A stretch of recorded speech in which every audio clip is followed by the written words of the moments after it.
Di Sukabumi, Jawa Barat, banjir dan longsor menerjang sejumlah wilayah. 1 orang tewas, sementara 7 lainnya masih dinyatakan hilang.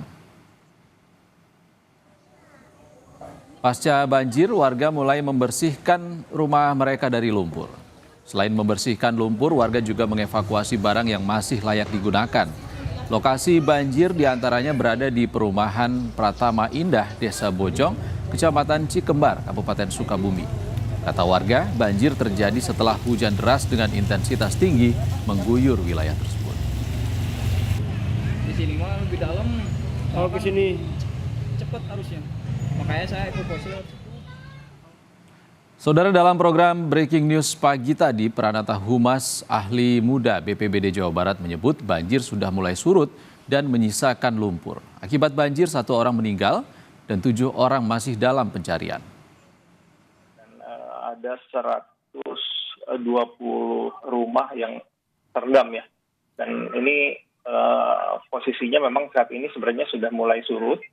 Namun memang masih menyisakan material lumpur yang lumayan tebal gitu. Baik, berarti secara garis besar hampir seluruh wilayah yang terendam banjir di Sukabumi sudah surut ya Pak ya, hingga pukul 8 ini Pak? Betul. Baik, lalu untuk update jumlah korban Pak, untuk korban tewas maupun yang masih dinyatakan hilang, apakah sudah ada perkembangan Pak? Ya, jadi baru saja kami juga update ke teman-teman di BPBD Kabupaten Sukabumi. Untuk yang korban hilang ini ada 7 ya, 7 jiwa dan 1 orang dinyatakan sudah meninggal dunia. Yang meninggal ini ada di Kecamatan Simpenan ya, dan ada 7 orang, 2 ada di Kecamatan Simpenan, 3 di Kecamatan Lengkong, dan 2 di Pelabuhan Ratu yang masih dinyatakan hilang. Ya, 7 orang itu. Dan saudara, untuk memantau situasi terkini kondisi banjir di Sukabumi, akan kita tanyakan langsung kepada jurnalis Kompas TV, Insan Maulana Firdaus. Selamat siang. Insan, bagaimana kondisi banjir dan longsor di sana? Ya, terima kasih Ihsan dan juga saudara. Memang hingga saat ini kondisi banjir yang terjadi di wilayah Kecamatan Pelabuhan Ratu yang saya saat ini berada, memang kondisinya sudah surut. Namun memang karena pasca banjir tersebut material lumpur dan juga bebatuan saat ini masih memenuhi jalan dan juga rumah dan juga pertokoan warga.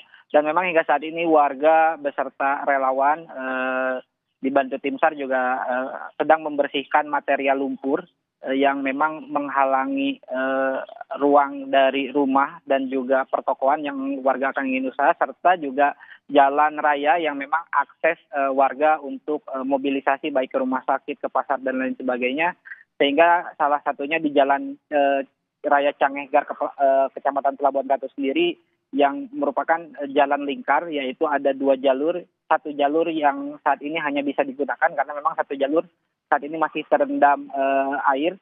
Sementara 1 jalur lagi yang digunakan itu juga memang kondisinya membahayakan karena licin, dipenuhi lumpur, sehingga para pengendara juga memang harus hati-hati. Dan sementara selain banjir juga berdekatan dengan Kecamatan Pelabuhan Ratu, yaitu ada Kecamatan Simpenan namanya, itu selain banjir juga terjadi bencana longsor, di mana longsoran ini berasal dari tebing yang ambruk menutup akses jalan nasional menuju Surade dan Jampang Kulon.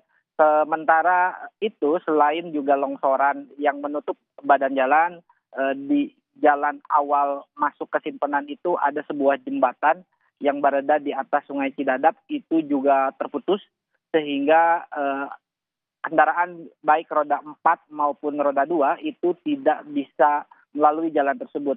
Sehingga ada beberapa kecamatan di luar Simpenan sana yang saat ini terisolasi. Dan memang ada, berdasarkan pantauan di lapangan, ada pihak TNI, BPBD, dan tim SAR juga memang sedang berjaga di lokasi jembatan putus tersebut untuk menyeberangkan warga mobilisasi menggunakan seutas tali. Seperti itu. Insan, dikabarkan 7 korban hilang yang masih terus dicari. Bagaimana perkembangannya? Ya, memang berdasarkan informasi dari Basarnas bahwa banjir tersebut mengakibatkan ada 7 orang hilang yang saat ini masih dicari dan belum ditemukan. 3 orang di Kecamatan Lengkong, informasinya 2 orang di Kecamatan Simpenan itu tertimbun longsor, dan 2 orang di Kecamatan Pelabuhan Ratu itu terseret arus banjir. Yang saat ini tim SAR yang dipimpin oleh Basarnas sedang melakukan pencarian di wilayah Kecamatan Pelabuhan Ratu yang 2 korban ini informasinya terseret longsor dan ke Sungai Cipalabuhan Ratu, dan memang masih dilakukan pencarian. Dan sementara untuk pencarian di wilayah Kecamatan Simpenan dan Lengkong ini masih memang belum bisa dilakukan karena akses untuk menuju lokasi longsoran tersebut itu tidak bisa masuk kendaraan baik roda 4 maupun roda 2, sehingga memang menyulitkan oleh para tim SAR untuk masuk ke lokasi untuk melakukan proses pencarian.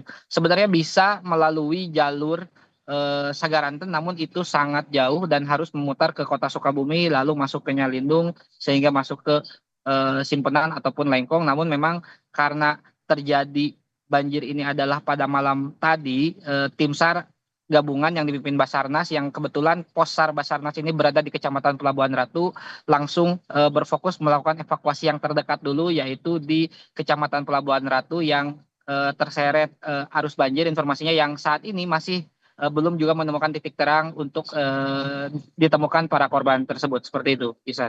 Insan Maulana Firdaus melaporkan langsung dari Sukabumi, Jawa Barat. Terima kasih Insan.